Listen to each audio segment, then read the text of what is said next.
2024 नंतर सुद्धा मुख्यमंत्री राहीन या आश्वासनामुळेच फुटल्याचं शिंदेंचं म्हणणं आहे असं संजय राऊतांनी या ठिकाणी म्हटलेलं आहे। संजय राऊतांनी एकनाथ शिंदेंसंदर्भात हा मोठा दावा केलाय।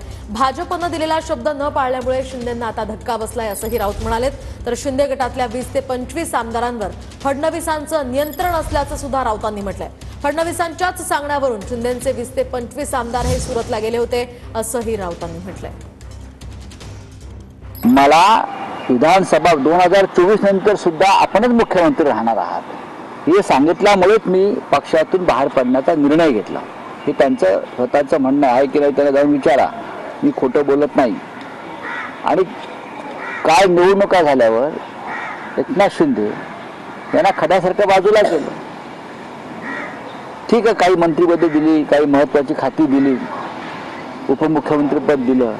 एकनाथ शिंदेचा आपण चेहरा पाहिला असेल, ज्याला तुम्ही बॉडी लँग्वेज म्हणता, त्यांचा वावर म्हणतो, तो पाहिल्यावर तुम्हाला कळेल की ते अजूनही शून्यात आहेत किंवा गुंगीत आहेत। त्या धक्क्यातून ते सावरलेले नाहीत। एकतर मला 50-55 जागा कशा मिळाला हा त्यांना पहिला धक्का, आणि दुसरं म्हणजे बीजेपीनं दिलेला शब्द पाळला नाही अमित शहाने, दुसरा धक्का।